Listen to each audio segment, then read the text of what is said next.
Ya, selamat pagi siang ya.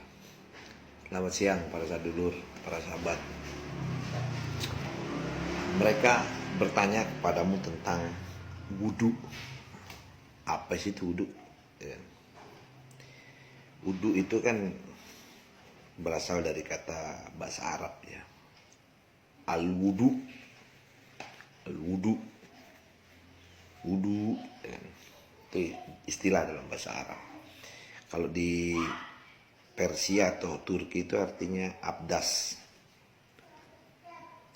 Itu adalah salah satu cara mencucikan anggota tubuh dengan air. Di mana wudhu itu membersihkan segala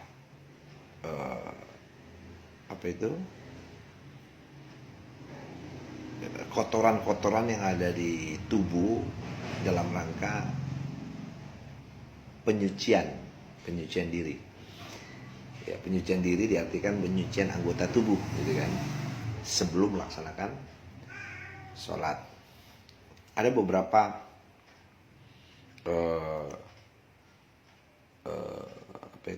ada beberapa keanggotaan tubuh yang harus dibersihkan. Yang pertama itu mulut, ya kan, mulut, berkumur. Terus yang kedua itu mencucikan lubang hidung. Habis lubang hidung terus mencucikan muka. Setelah itu membersihkan tangan, telapak tangan sampai dengan siku. Habis itu membersihkan dahi sampai dengan kepala. Setelah itu telinga sampai dengan lubangnya, baru kaki sampai mata kaki, gitu istilahnya kan. Nah, wudhu ini dilakukan dalam rangka sebelum melaksanakan sholat. Jadi sebelum melaksanakan sholat dilakukan satu adab, tata cara sebelum melakukan sholat. Sebagai sarana ibadah menghadap Allah itu harus dalam keadaan suci, gitu. Nah, istilahnya seperti itu tuh, wudhu tuh dalam ritual sholat itu. Jadi ada suatu adab dan tata cara. Dan ini menjadi sebuah tata cara adab di mana sebelum sholat itu dilakukan. Nah, kalau kita bertanya bahwa apa sih fungsinya wudhu, gitu kan. Nah, nanti saya akan jelaskan fungsinya itu di belakang, di akhir daripada penjelasan ini. Cuma kalau kita mengambil sebuah penggambaran bahwa wudhu itu sebenarnya ada nggak di dalam Quran, gitu, atau wudhu itu terekam nggak di dalam Quran? Jawab saya iya, ada di surat 5 ayat 6, surat Al-Maidah ayat 6. Nah, nanti kita lihat di situ apa perbedaannya. Karena wudhu ini adalah termnya Quran, gitu kan.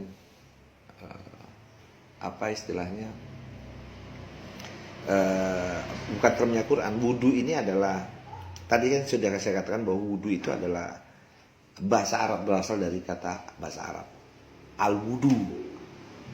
Tapi ada nggak kata-kata wudhu di dalam Al-Quran itu sendiri, gitu. Tapi kalau perilakunya atau perbuatan wudhu yang maknanya tadi membersihkan anggota tubuh sebelum melaksanakan sholat, melakukan penyucian sebelum sholat, di dalam Al-Quran ada. Tapi kalau dikatakan bahwa kata-kata wudhu di dalam Al-Quran itu tidak ada. Tidak ada. Jadi berkenaan dengan perbuatan daripada pembersihan diri anggota tubuh sebelum melakukan sholat itu di dalam Al-Quran direkam. Tapi kalau istilah wudhu itu tidak ada, gitu. Istilah wudhu itu tidak ada dalam Quran. Jadi wudhu itu bukan termnya Quran, kan. Nah, kita lihat bahwa diturunkannya Al-Quran itu kan di surat 285 itu sebagai hudalinas. Hudalinas itu berarti petunjuk. Yang fungsinya untuk mendapatkan furqon. Furqon itu pembeda antara yang hak dan yang batil. Nah, seperti yang saya sudah pernah jelaskan selalu, bahwa hak itu bukan sebatas benar, batil itu salah, bukan. Hak itu bersifat pasti atau pasti benarnya. Jadi itu nggak akan ada keraguan. Kalau namanya hak itu tidak ada nilai ragu-ragu, ambigu, prasangka, itu nggak ada. Dia bersifat hak itu bersifat pasti. Jadi kalau namanya pasti, pasti bisa dihitung. Kalau namanya pasti, pasti punya hitung-hitungan gitu. Sedangkan batil itu berujung pada sebuah kesia-siaan. Jadi Al-Quran ini memberikan satu penggambaran. Anda boleh melakukan apa saja, menciptakan apa saja, silakan saja. Bebas kok dalam hidup ini. Anda menentukan, membuat, menciptakan, silakan saja. Cuman ketika Anda membuat, melahirkan, bahkan menciptakan, apakah dengan apa yang Anda ciptakan, Anda ajarkan, Anda sampaikan, atau Anda berikan satu kepahaman, berujung kepada kesia-siaan atau berujung kepada sebuah eksak manfaat? Itu aja substansinya tuh. Saya tidak akan pernah menyalahkan bahwa ini salah, ini benar, itu benar, ini salah, atau yang ini salah, yang begitu benar. Enggak. Hanya saya ajak Anda untuk berpikir gitu, bahwa substansi benar itu apa gitu. Artinya kalau berujung kepada sebuah kemanfaatan, ya go on. Karena kemanfaat itu nanti fungsinya untuk Anda sendiri, untuk orang lain pun ataupun Anda sendiri. Sedangkan kesia-siaan yaitu ya ruginya Anda sendiri maupun orang lain. Kalau yang rugi Anda sendiri nggak apa-apa, tapi ketika kerugian itu Anda jamaahkan atau Anda sebarkan menjadi banyak yang dirugikan, Anda yang kena dampaknya daripada kerugian-kerugian itu. Artinya Anda memberi cara pandang yang berujung kepada kesia-siaan. Nanti resikonya Anda sendiri kena dampaknya gitu loh. Ya kan?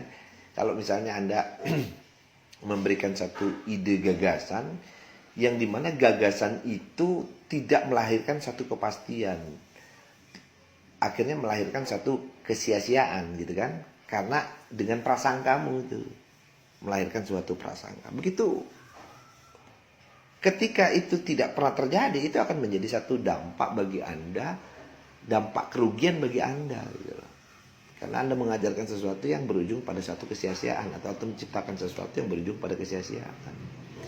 Sebenarnya simpelnya seperti itu aja bahasanya. Jadi kita kembali kepada bahwa wudhu itu bukan termnya Quran, jadi tidak pernah direkam. Tapi perilaku daripada wudhu atau perbuatan daripada wudhu itu direkam di dalam Quran gitu. Ya, kita lihat dulu misalnya di surat Al-Maidah ayat 6 gitu ya. Ini terjemahan umumnya ya menurut Departemen Agama. Saya tidak berusaha untuk saya bacakan aja dulu secara normal, secara Departemen Agama. Nanti kita lihat perbedaan dan perbaikannya apa. Karena fungsinya Quran itu untuk membedakan gitu, mana yang hak dan mana yang batil. Nanti kita bedakan.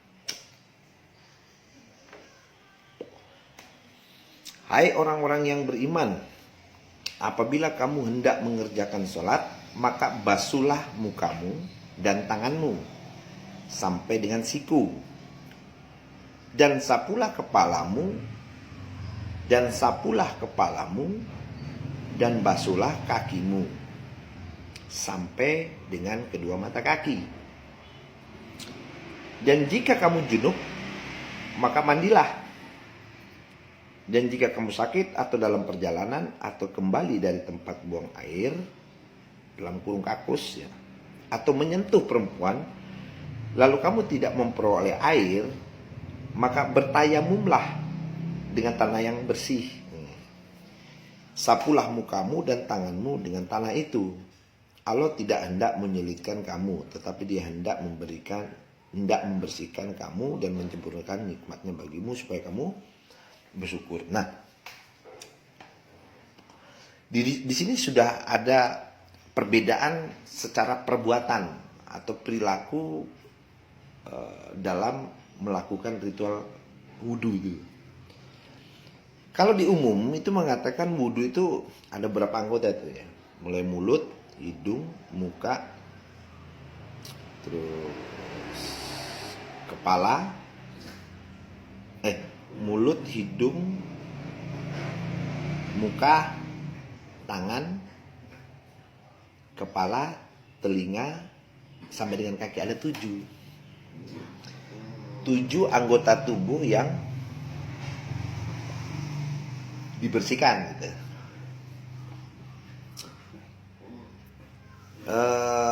Sedangkan di Al-Quran sendiri mengatakan, ya, saya tidak katakan wudhu ya, di Al-Quran ini tidak ada kata wudhu, hanya ada cuma 4 anggota tubuh tuh. Di situ dikatakan apabila hendak mengerjakan sholat maka basuhlah mukamu 1, 2 tanganmu, terus 3 kepalamu, 4 kakimu. Nah, ada 2 perbedaan ini mengenai pandangan umum dengan apa yang dikatakan oleh Al-Quran. Nah, artinya punya kesamaan dalam suatu perilaku perbuatan dalam hal wudhu. Yang 1 7, yang 1 4. Nah, kalau mau dihubungkan dengan Quran gitu ya, sebagai pembeda, mana yang lebih benar? Kalau secara bicara benar ya ada kok yang dituju itu 4 bagian. Berarti ada penambahan ya gitu untuk masalah kebersihan anggota tubuh. Cuma kalau namanya penambahan ini agak sedikit krusialnya begini nih.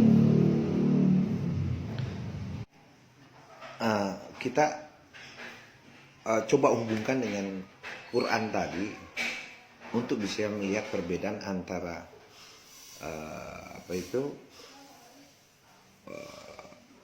perilaku perbuatan menyucikan anggota tubuh dalam konteks Qur'annya ya. Artinya umum mengatakan 7, sedangkan Al-Quran hanya mengatakan 4. Nah, di situ dikatakan kalau kita hubungkan dengan Quran, ada indikasi yang mengatakan di surat 5 ayat 41 itu begini bunyinya.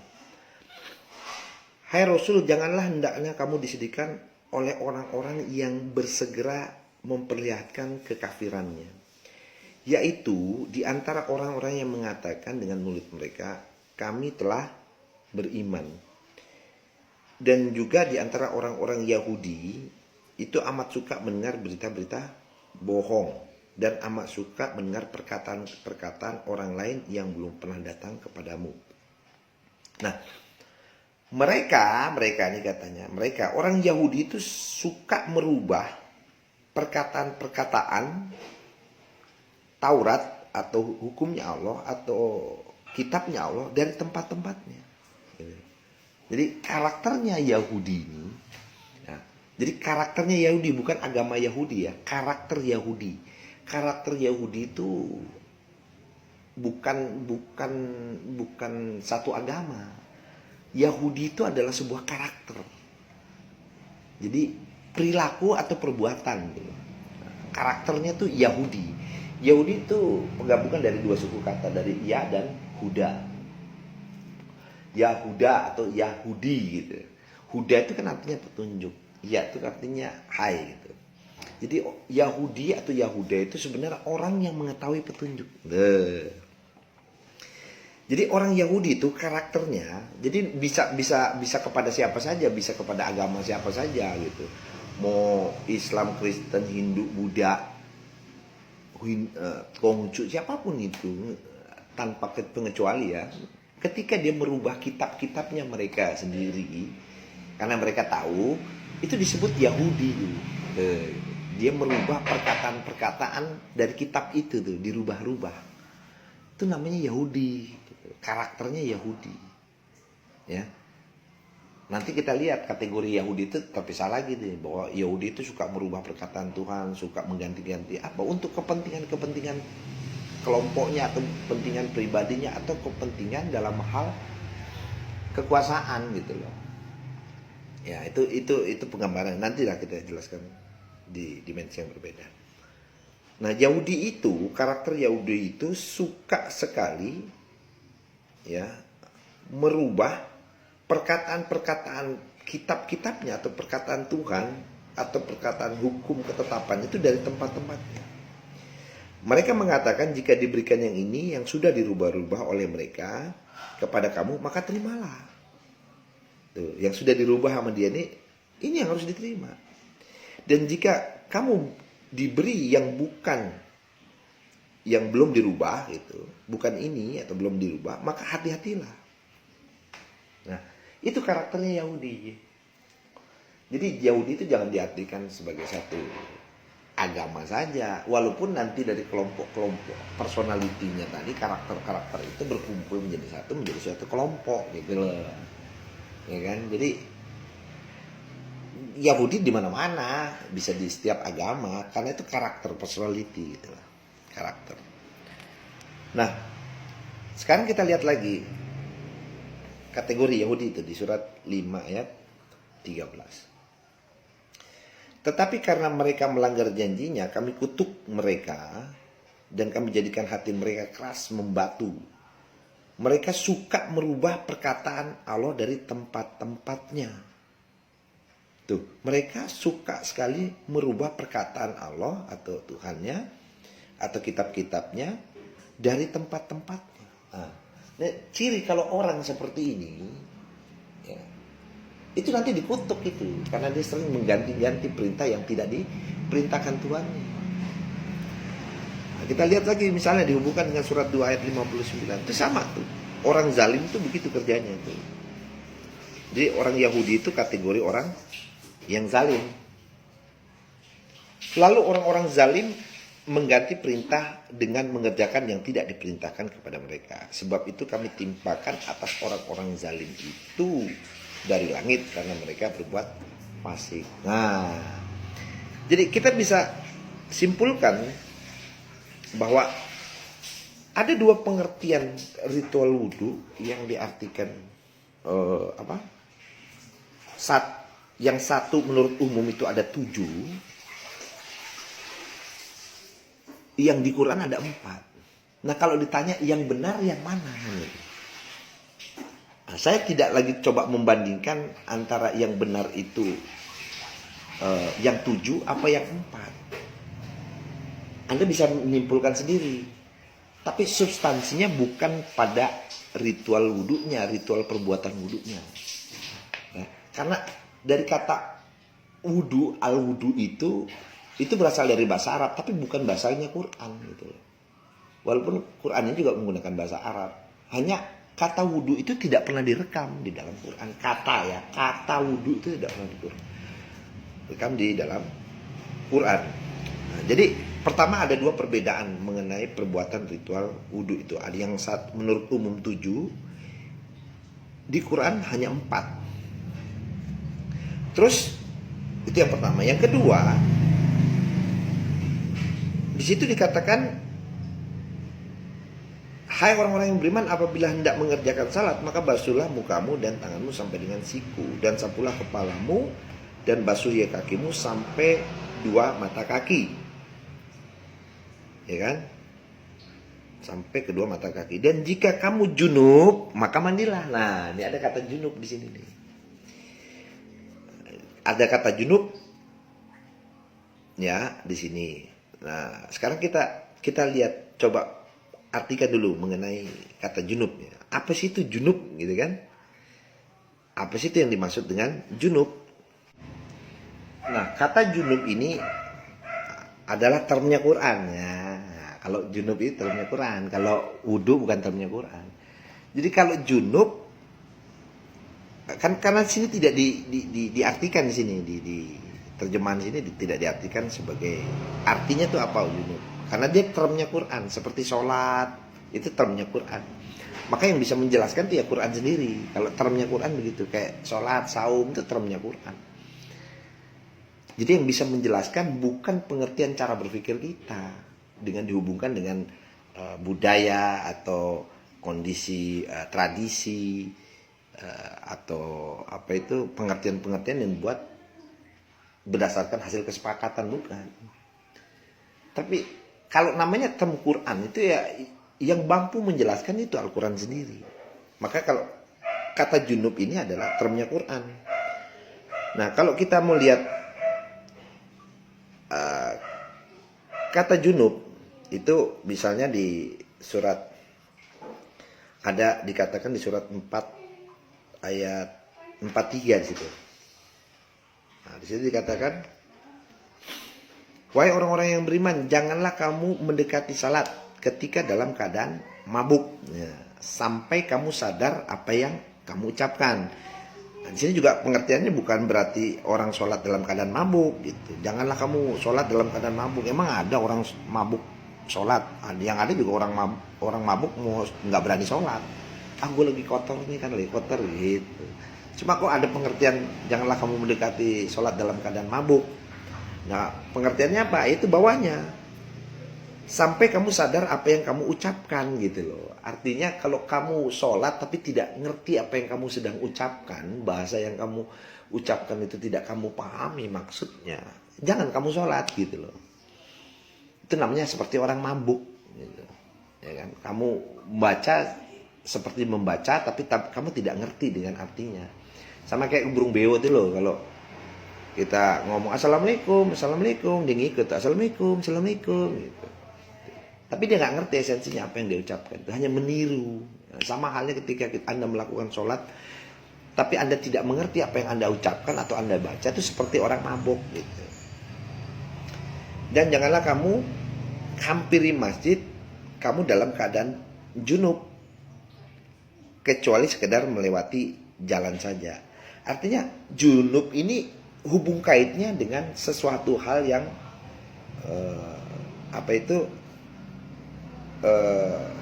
tidak fokus gitu, atau tidak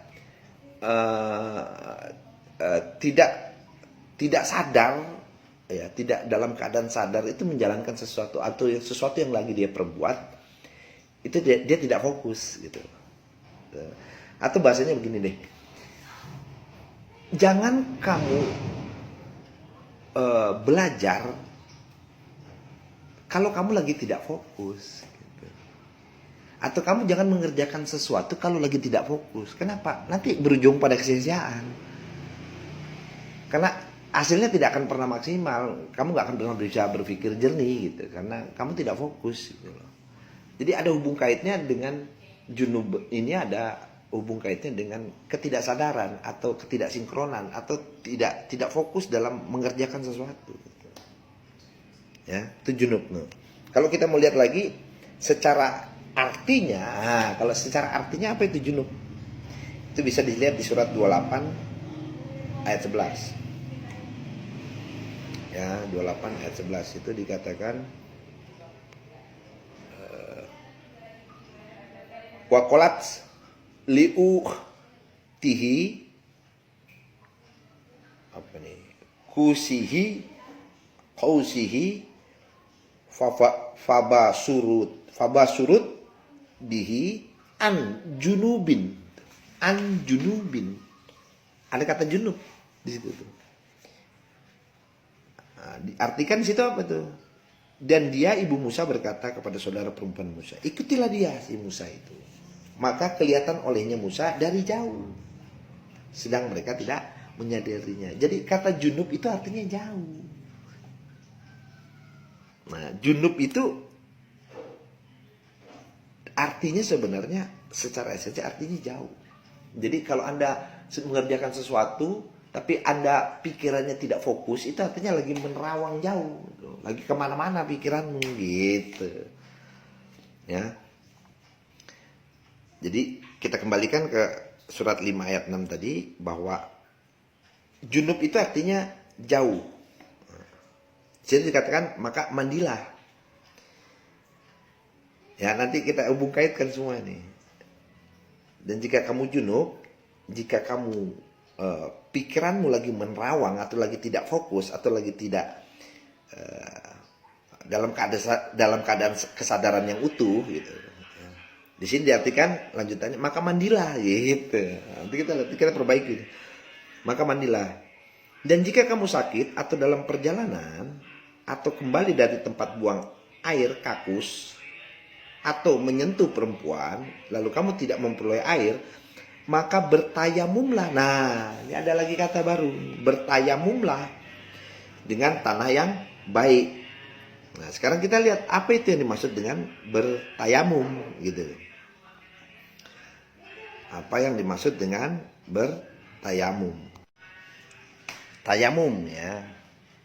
Tadi situ di Al-Quran kan dikatakan jika kamu sakit atau dalam perjalanan atau kembali dari tempat buang air atau menyentuh perempuan lalu kamu tidak memperoleh air, maka bertayamumlah dengan tanah yang baik.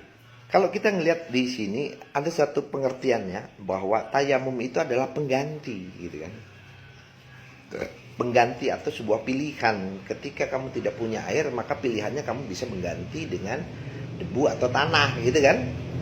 Umumnya kan mengatakan begitu bahwa tayamum itu kalau kamu tidak mendapatkan air, kamu bisa dengan debu atau dengan tanah. Cuma kan analoginya bahwa ketika Anda berwudu itu kan untuk membersihkan kotoran. Kalau membersihkan kotoran dengan air masih bisa diterima cara berpikir saya bahwa air itu bisa membersihkan. Memang fungsi air itu untuk membersihkan. Cuma kalau dihubungkan terus diganti dengan tanah atau debu ya jauh lebih tambah kotor dong, bukan tambah baik gitu ya. Walaupun debu itu bermakna tipis-tipis atau tanah juga tipis-tipis ya, itu kan ada satu kontradiksi antara sesuatu yang bersih dengan sesuatu yang kotor gitu. Lambangnya itu kan secara kecenderungan bahwa tanah dan debu itu kan bermakna kotor gitu kan. Atau istilahnya hadas kecil lah istilahnya. Tapi kan itu kotor gitu loh. Sedangkan nilai penyuciannya di mana gitu. Kalau dihubungkan dengan physically-nya itu bahwa membersihkan dengan air pasti bersih. Tapi kalau nanti diganti dengan tanah atau debu ya bukannya tambah malah kotor gitu kan. Itu analogi loh ya, analogi. Jadi yang harus kita bongkar juga nih adalah tayamumnya. Apa itu tayamum gitu kan? Nah, kalau secara pengertian bahwa tayamum itu dalam bahasa Arab itu dari kata yamama. Yamama. Itu artinya menyengat. Artinya berniat atau berkehendak. Itu secara pengertian daripada ilmu nausorobnya tuh. Tapi kalau kita hubungkan bahwa tayamum, ternyata tayamum itu juga direkam di dalam Al-Quran tuh. Ya. Di dalam Al-Quran tuh direkam tuh. Di surat 267. Di situ dikatakan ya ayyuhallazina amanu, hai orang-orang yang beriman, anfiku, nafkahkanlah min dari toyibati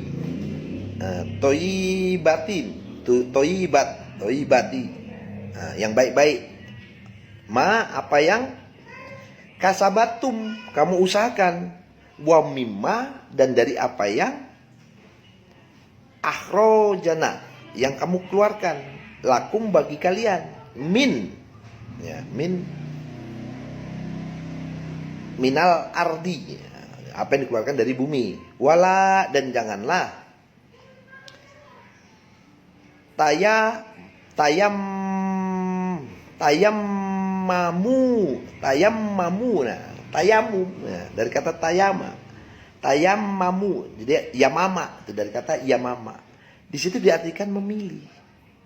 Dan janganlah kamu memilih yang buruk-buruk ya. Jadi tayamum itu artinya pilihan gitu loh, memilih. Ya, jadi kalau dihubungkan dengan tadi ritual wudu bahwa wudu itu bersuci dengan air, Maka ketika kamu tidak dapat air, kamu boleh mengganti atau kamu boleh memilih dengan pilihan selain daripada air gitu. Artinya jadi tayamum tuh lebih kepada pilihan. Nah, pilihan atau pergantian, memilih untuk mengganti gitu. Ya. Jadi kita baca lagi tuh. Kalau dari atas tadi, hai orang-orang yang beriman, apabila kamu hendak mengerjakan salat, maka basuhlah mukamu dan tanganmu sampai dengan siku. Dan sapulah kepalamu dan basuhlah kakimu sampai dengan kedua mata kaki. Dan jika kamu junub, ya, junub tadi itu kan jauh ya, menerawang jauh atau tidak fokus atau tidak dalam kesadaran yang utuh tuh. Maka mandilah. Nah, nanti kita buka kan. Jika junub itu artinya dalam keadaan kondisi tidak fokus atau pikirannya menerawang jauh, kok disuruh mandi gitu kan. Nah, ini kontradiktif kan. Nah, ini kontradiktif. Ini makanya saya kembalikan kepada substansinya. Kenapa fungsi Quran itu untuk membedakan yang hak dan yang batil itu, antara yang bersifat pasti atau punya kebenaran pasti kebenarannya dan sesuatu yang berujung pada sia-siaan. Dan ketika kamu junub atau kamu tidak fokus atau pikiranmu menerawang jauh atau tidak dalam kondisi kesadaran yang utuh atau pikiranmu melayang-layang, maka mandilah. Dan jika kamu sakit atau dalam perjalanan atau kembali dari tempat buang air dalam kurung kakus atau menyentuh perempuan lalu kamu tidak memperoleh air gitu, maka bertayamumlah, maka ambillah sebuah pilihan dengan tanah yang baik gitu. Jadi tanah yang baik itu atau debu itu jadi artikan dari tayamum atau ambillah sebuah pilihan atau pilihlah tanah yang baik gitu kan. Nah kalau disuruh memilih nggak ada air pakai tanah atau debu, ya nilai kebersihannya di mana gitu kan. Itu pertanyaannya di situ. Lalu sapulah mukamu dan tanganmu dengan tanah itu. Artinya tayamum itu sebagai syarat kalau tidak menemukan air yang dibasuh itu muka sama tangan untuk tayamum itu. Jadi dengan debu ataupun tanah. Allah tidak hendak menyulitkan kamu, tetapi Dia hendak membersihkan kamu dan menyempurnakan nikmatnya bagimu supaya kamu bersyukur. Nah, ini yang harus kita rubah satu-satu nih pengertian-pengertiannya nih ya. Nah, ketika kita kembalikan kepada Qur'annya bahwa untuk bisa mendapatkan satu pengertian yang jelas itu Quranlah fungsinya untuk memberikan kepahaman dan kejelasan serta perbedaan antara yang hak sama yang batil. Nah, inilah fungsinya Quran.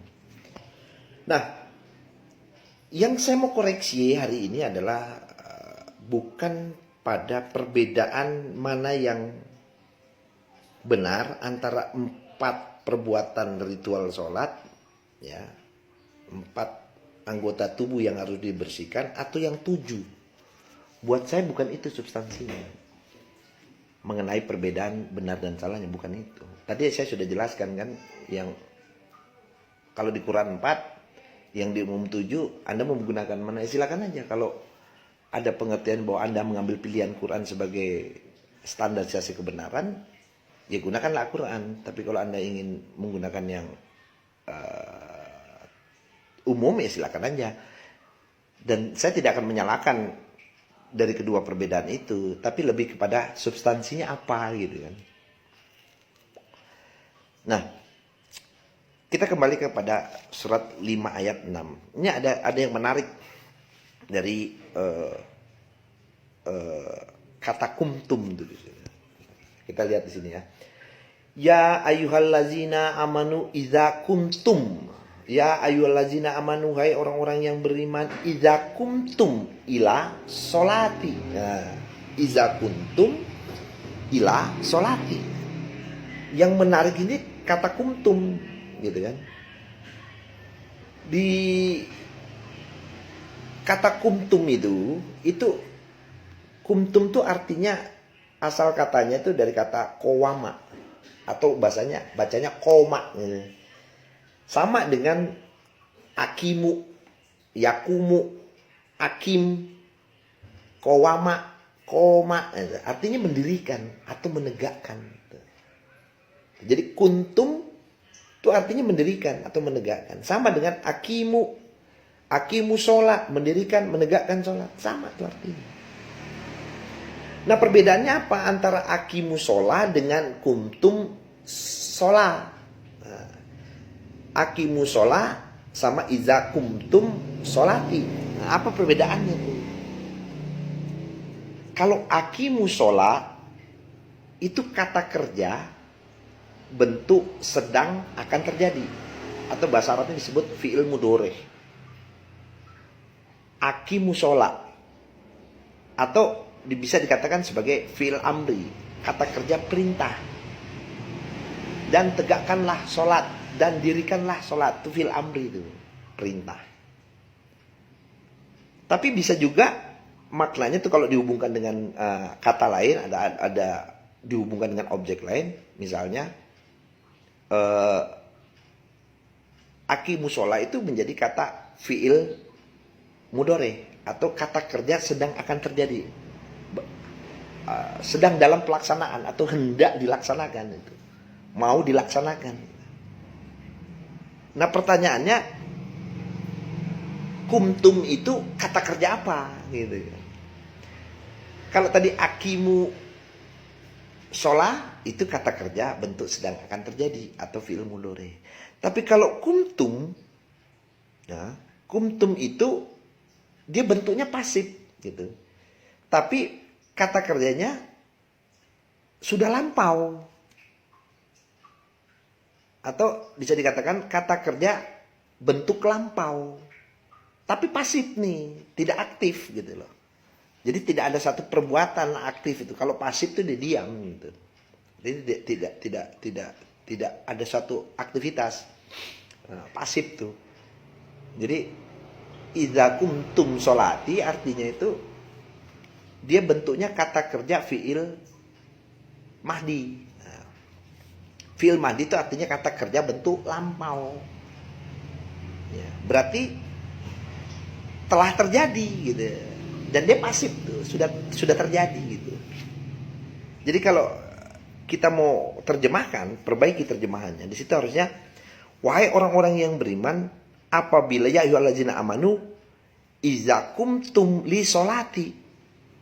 Hai orang-orang yang beriman, apabila kamu telah melaksanakan atau telah mendirikan sholat. Jadi bukan hendak melaksanakan sholat. Tuh. Di sini diartikan menghendak melaksanakan sholat. Kalau hendak itu berarti kan fi'il mudhari. Kata kerja sedang akan terjadi. Atau bisa juga bukan perintah nih.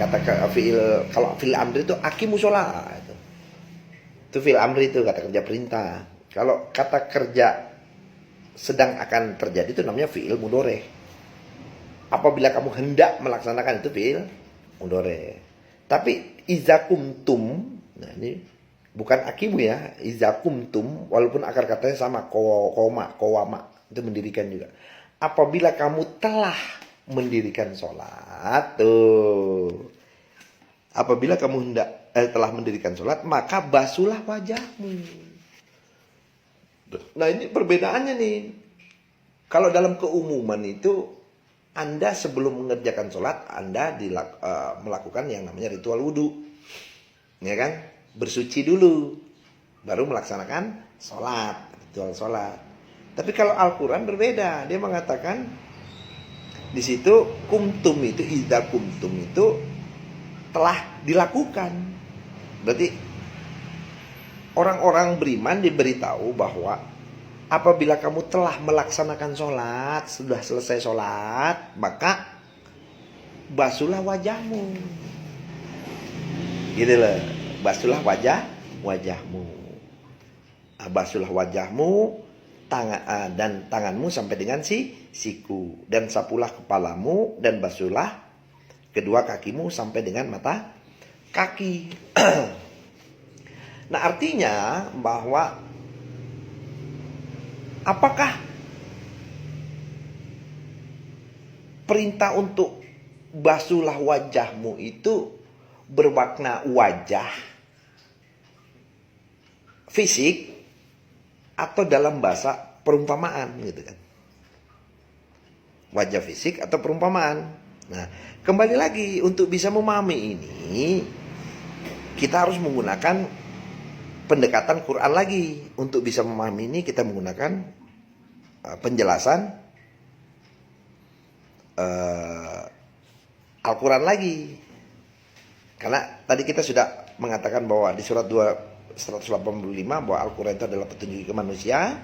Nanti di surat misalnya 5 ayat 20 itu Al-Quran juga adalah pedomannya bagi manusia. Jadi untuk bisa melihat perbedaannya ini kita jadikan Al-Quran itu sebagai pedoman, atau Quran itu sendiri yang mampu menjelaskan pengertian-pengertian itu. Kembalikan aja kepada Quran untuk bisa memberikan penjelasan. Maka misalnya Quran itu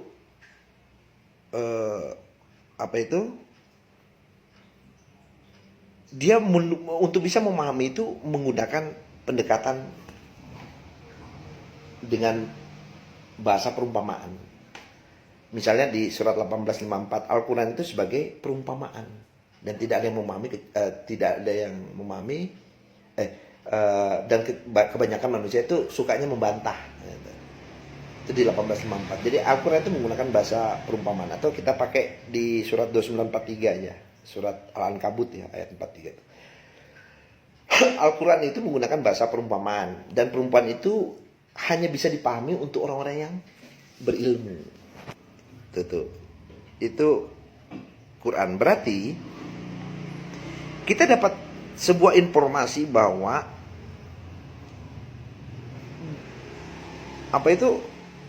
muka diperintahkan untuk membersihkan wajahmu, basuhlah wajahmu, bukan wajah dalam artian fisik. Tapi kalau Anda ingin melakukan untuk membersihkan wajah secara fisik, ya silakan aja gitu. Tangan Anda silakan aja. Nanti kita hubungkan permaknaan itu semua itu sebenarnya kita hubungkan. Tapi saya luruskan dulu. Ya, maka setelah Anda melaksanakan sholat, ada perintah untuk membasuh wajahmu. Ya, berarti bukan wajah secara fisik.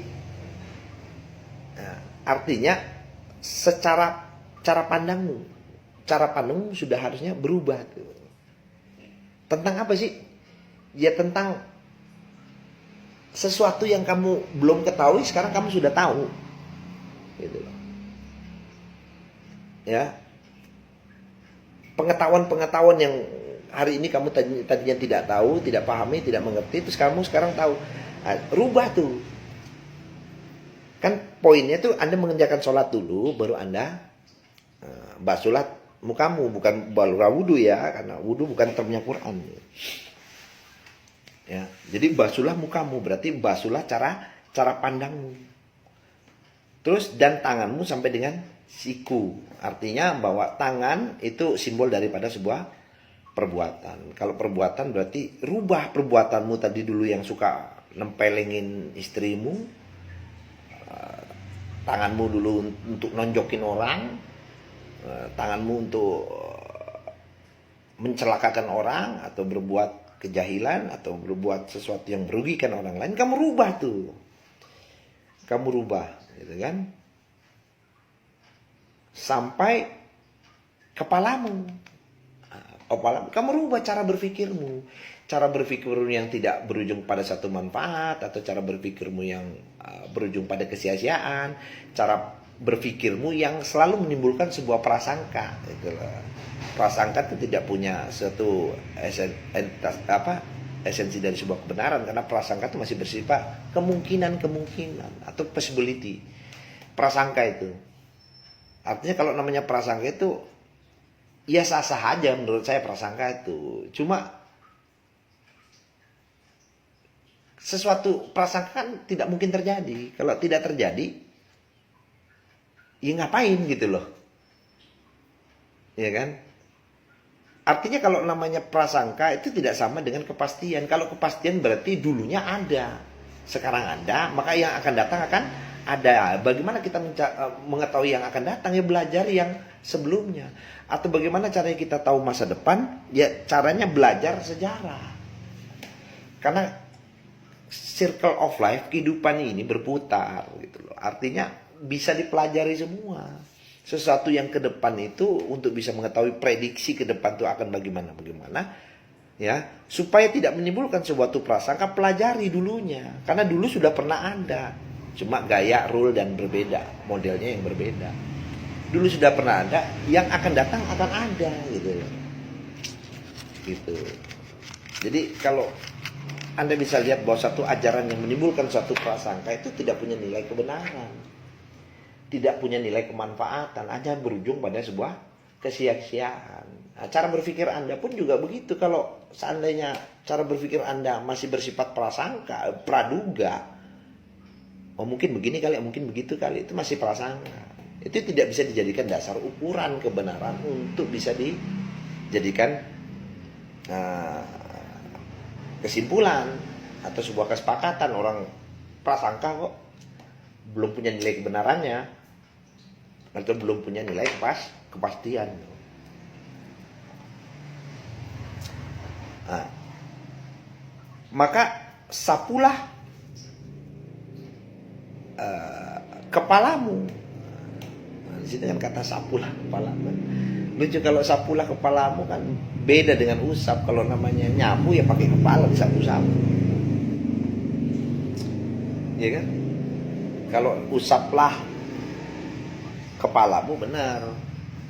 Untuk membersihkan kepala, ini kan kata sapulah kepala, berarti kamu menyapu pakai kepala. Jadi air yang kepala dibenturkan ke air, bukan air dibenturkan ke kepala. Kalau sapulah gitu. Banyak sih sebenarnya kerancuannya itu kalau kita mau lihat yang detail-detailnya. Cuma udahlah, bukan substansi itu. Kepalamu, lalu basuhlah kedua kakimu sampai kedua mata kaki. Artinya bersihkanlah jalanmu gitu loh.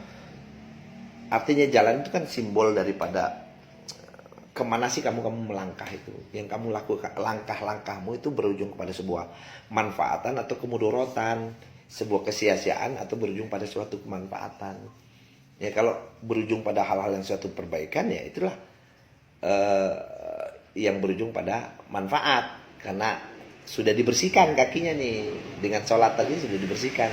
Fungsinya kaki ini untuk apa gitu. Kalau kamu tidak pernah memfungsikan kaki ini, diem aja, itu sebenarnya lagi mematikan fungsi kakimu, mematikan fungsi indera-indera kakimu. Lama-lama sirkuit di otak itu akan melemah dan akan membunuh daripada fungsi kaki itu sendiri gitu.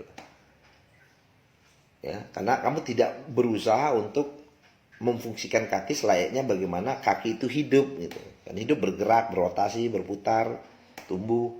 Ya, artinya dia bergerak gitu. Kalau tidak difungsikan ya lama-lama akan berujung pada satu kematian, atau bahasanya lain tuh stroke lah, atau kram lah, atau istilahnya begitu ya. Artinya tidak difungsikan itu selayaknya dia berfungsi gitu. Nah, jadi kaki ini menentukan langkah hidupmu gitu loh. Langkah hidupmu kemana yang harusnya kamu tuju gitu. Dimana juga kaki juga simbol dari penopang. Di penopang pijakan kamu berdiri. Di mana tempat kamu berpijak gitu. Ya, berpijak kemana gitu loh. Atau juga dari simbol daripada kesombongan itu kan menggunakan penopang ini kakimu. Karena kamu berjalan di muka bumi, berjalan di muka bumi dengan kesombongan. Jadi jangan mau diajak kakimu untuk kakimu jangan mau diajak otakmu untuk berlaku sombong. Kalau perlu kakinya jangan dukung tuh kalau otak berlaku sombong gitu. Di muka bumi, janganlah kamu berjalan di muka bumi dengan sombong. Karena sombong itu busungkan dadamu gitu lah istilah. Merasa lu paling hebat gitu. Penopangnya kaki tuh. Kalau istilahnya begitu tuh, ya. Nah, Berarti bahwa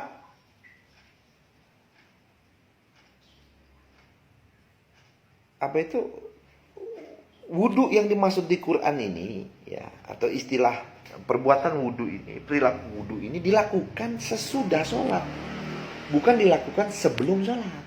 Itu bedanya tuh. Ya kan? Coba kita baca lagi di situ ya. Hai orang-orang yang beriman, apabila kamu telah melaksanakan sholat, telah melaksanakan sholat, maka basuhlah wajahmu. Nah, untuk bisa memahami ini, kita lari dulu ke surat 62 ayat 9 tuh. Dimana situ ada perintah untuk melaksanakan sholat. Ya, ayat 9 itu kan dikatakan, ya ayyuhallazina amanu idza nudiya li salati yaumil juma'ah. Tuh. Hai orang-orang yang beriman, apabila diseru untuk menunaikan sholat Jumaah gitu ya. Sholat Jumaah itu artinya sholat jamaah, sholat berjamaah gitu. Hai orang-orang yang beriman, apabila diseru untuk menunaikan sholat berjamaah, nah, itu maksudnya ya, jamaah itu berkumpul, sholat pada hari berkumpul atau sholat berkumpul gitu lah ya. Ya mau terserah Anda mau gunakan nanti bicara tentang Jumat itu dalam dimensi yang berbeda ya. Jumat itu dari kata Jumat, artinya sholat berjamaah atau sholat berkumpul. Hai orang-orang yang beriman, apabila kamu diseru untuk melaksanakan sholat pada hari berkumpul, maka bersegeralah kamu kepada mengingat Allah. Jadi sholat berjamaah itu dalam rangka mengingat Allah. Yang diingat Allah itu apa? Bukan namanya gitu loh. Kalau ingat namanya ya kita tahu. Yang diingat Allah itu bukan namanya itu. Substansinya adalah mengingat perintah dan larangannya.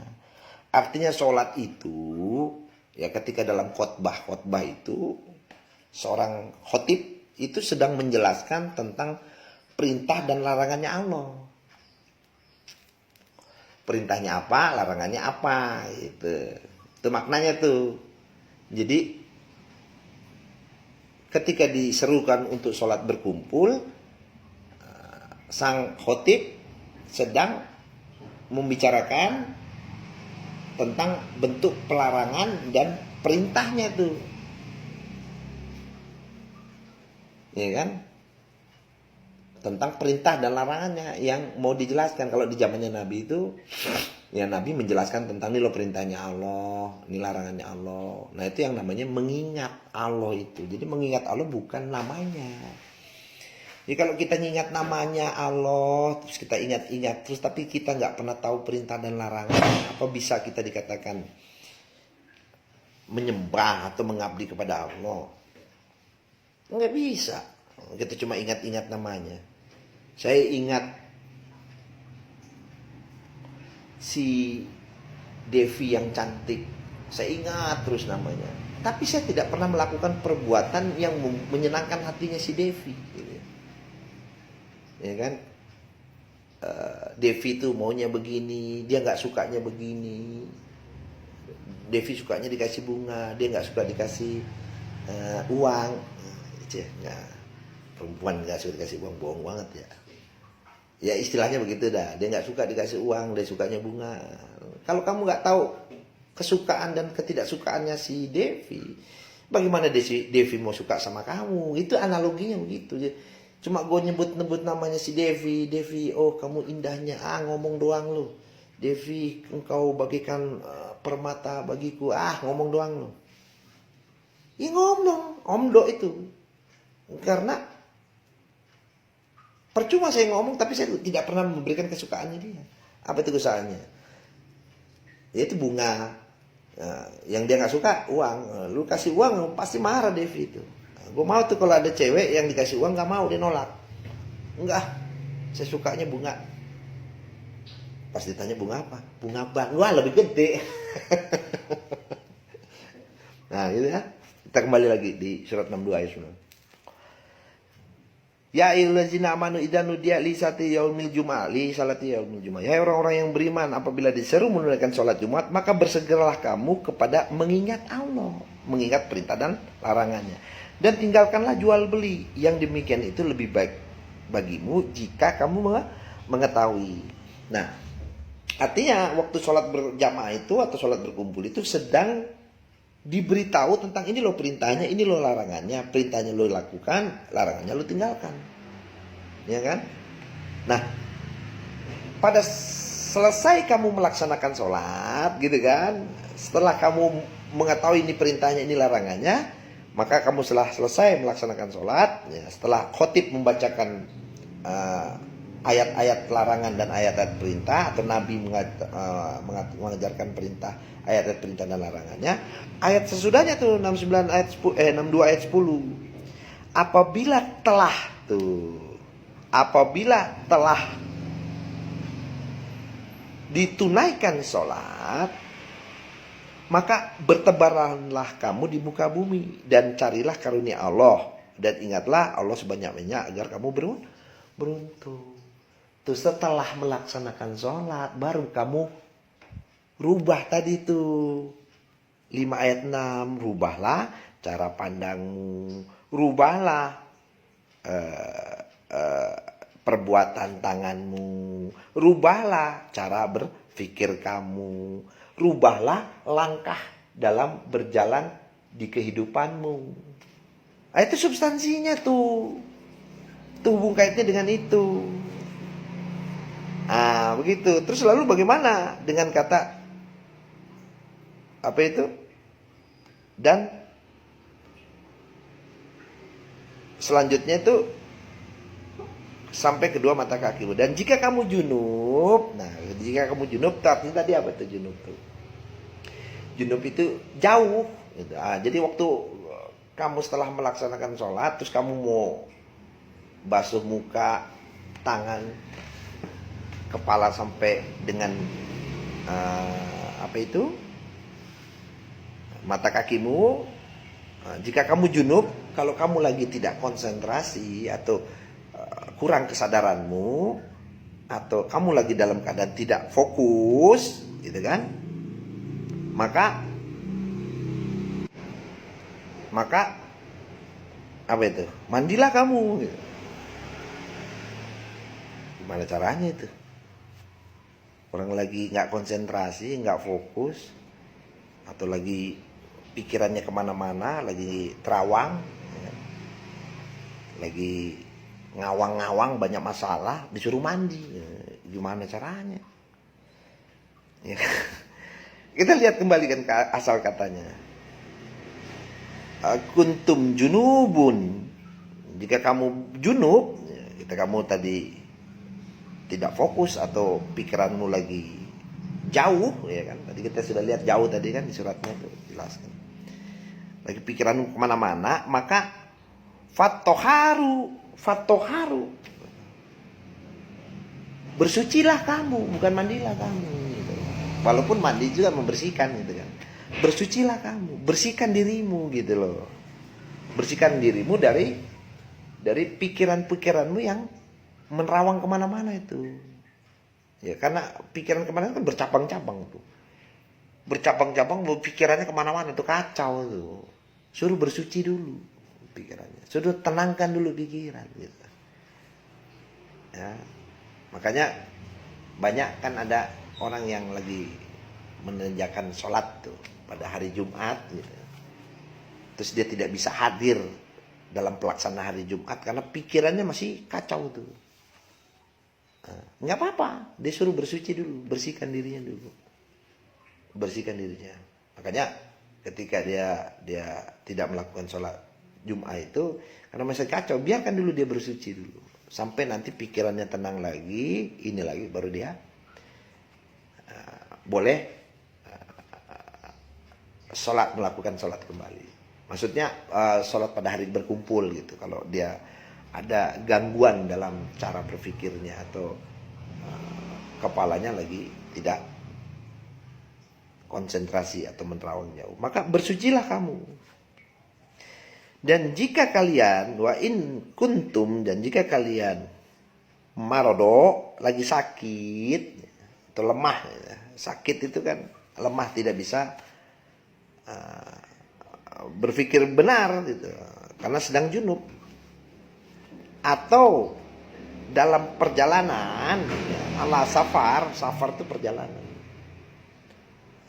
tidak mampu melaksanakan sholat pada hari berkumpul kalau lagi dalam perjalanan itu, ya. Atau ja'a ahadun minkum, ada seorang datang di antara kamu, apa itu? Kalau kamu lagi dalam perjalanan atau kembali dari tempat buang air, kakus gitu. Oh, ini kacau nih. Habis dari kamar mandi. Habis buang air besar dah. Ya. Buang air besar nggak ada air gitu. Misalnya pipis atau buang air kecil nggak ada air gitu kan. Terus nggak ada air, atau kamu lamas tumun, lamas tumu. Di situ diartikan lamas tumu itu menyentuh, gitu kan. Lamas tumu.